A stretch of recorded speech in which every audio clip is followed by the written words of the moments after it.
Hello there.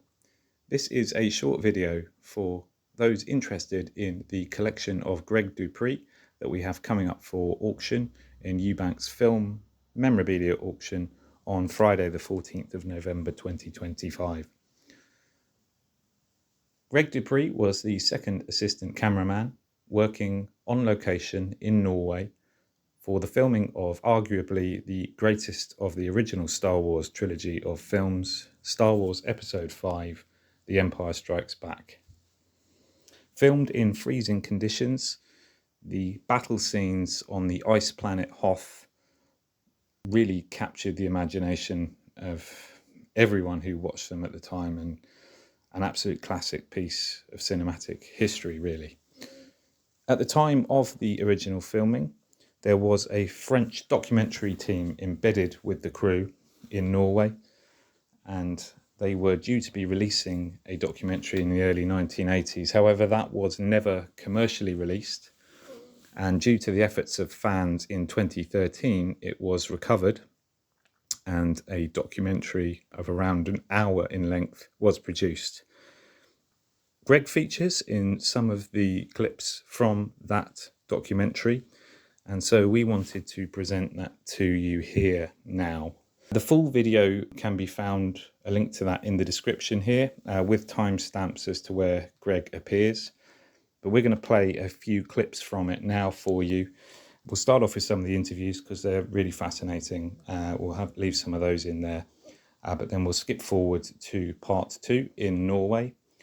And when we get to the parts showing Greg wearing the full outfit and jacket that feature in the auction, we'll slow the video down a bit, just highlight where Greg appears in that footage. So here is the making of The Empire Strikes Back by Michel Parbot. We're just going to play a few clips for you here. Good luck to those of you who are bidding in the sale, and may the force be with you.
Accepted to do the film because I love the idea of doing a fairy tale,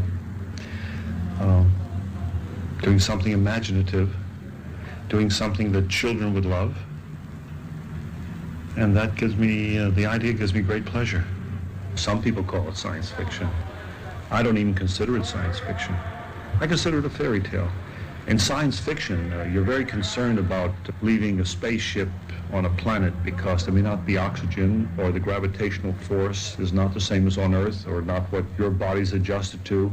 And so you must take all that into consideration, or it's considered very poor science fiction. It's fairy tale. That's the environment. That's the context. But you can literally do anything. And if I believe it while I'm doing it, the audience tends to believe it too. So that's a fairy tale. I worked so long with the script that I know pretty much everything that's expected of the scene, and I just shoot the picture. And as I go along, I vary, I change my concept often because of what I shot before, or I learn something, or I learn that I don't need a certain scene, or I learn that I haven't shown a certain person before and I have to show them now. There are about 1,000 little considerations before you can stage a scene, and you pay off things. The story of Empire really takes off a little while after the end of Star Wars, and picks up the continuing adventure of Luke Skywalker and his friends into a conflict with the Empire that ultimately culminates in a personal confrontation between Luke and Darth Vader. There are a lot of other things that go on in the meantime, but that's really the principal focus of the story. To me, it's very different from the first film because the shadings are much different. I mean, we do have an epic battle sequence, but it's not the climax of the film by any means. It comes very early. It's divided into 3 acts.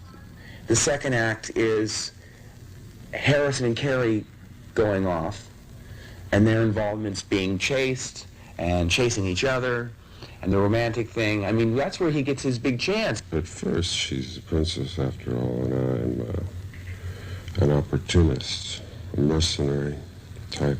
But it develops into a love story, as it were. Lovely girl, the princess.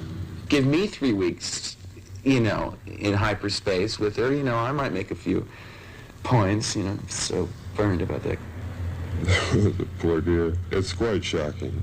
I think he's of course fond of the princess himself. It starts out as a kind of triangle, and then I'm thrown together with Han Solo. Ends up being one of those relationships like Tracy and Hepburn or Bogart and Bacall, or Fred Astaire and Ginger Rogers, where we scream at each other for the first half of the film, and step on each other and hit each other, and then we end up liking each other. The second part of the film for me is a search for learning. I see visions of Alec Guinness, of Ben Kenobi, who tells me to search for his teacher who taught Obi-Wan the Force. So I'm finding like sort of the grand master in Jedi and its training. So this is sort of intercut with the high action with them and the sort of samurai quiet training. It's sort of a marathon. Well, I'm studying with the master of the Force. And in the third act, you know, all hell breaks loose. We go gallivanting through the galaxy and get stuck in a space slug and in a lot of intergalactic warfare. And then we all get trapped, and it's a lot of running away again and shooting and kissing. It's true. It's basically the good triumphs over evil, isn't it? It's as simple as that. The good guys win and the bad guys lose. Han's a good guy. The system, and I'm sure Skywalker is with them. Set your course for the Hoth system. General Veers, prepare your men.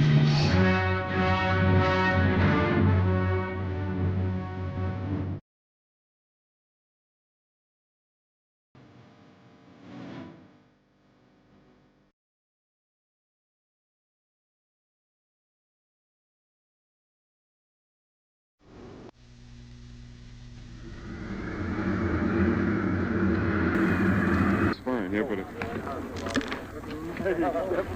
Broken goggles. Action! Looking back, all the way back. That's right. Back here now, back here. Find him now, find him. Take the stuff off. You're seeing it. That's it. Out!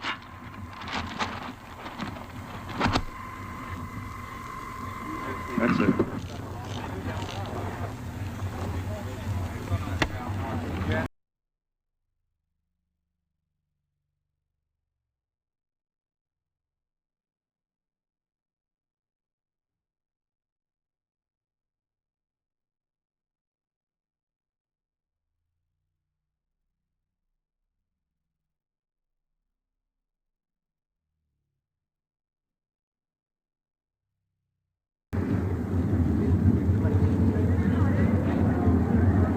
Cold makes problems for everybody.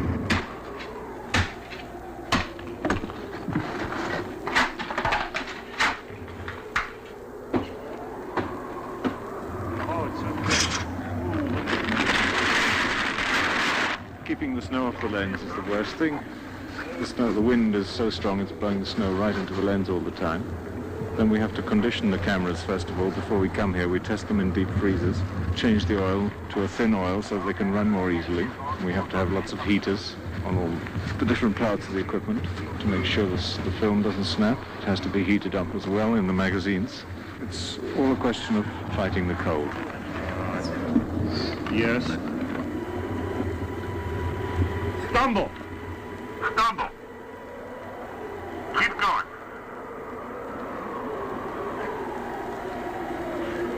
Straight ahead is always towards the branch. Roll down now.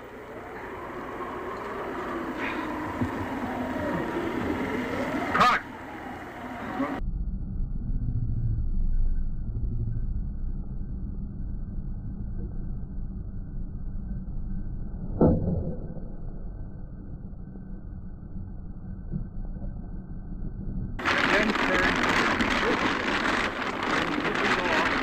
He just rolled down. Yeah, that's the head position. Where the clapperboard is now. All right. Okay.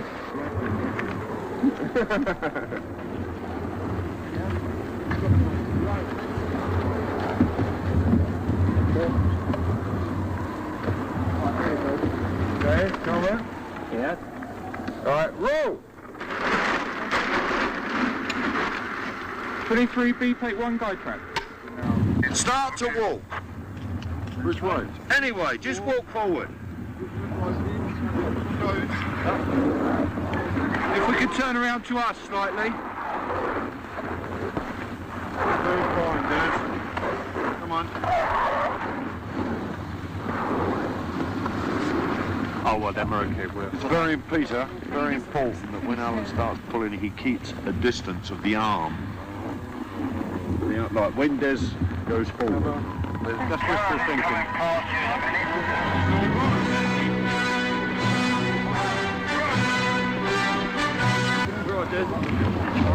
One, two, three. Oh, come on. Right? I don't lift him. You stand. Okay. Okay, Des. Right, lift.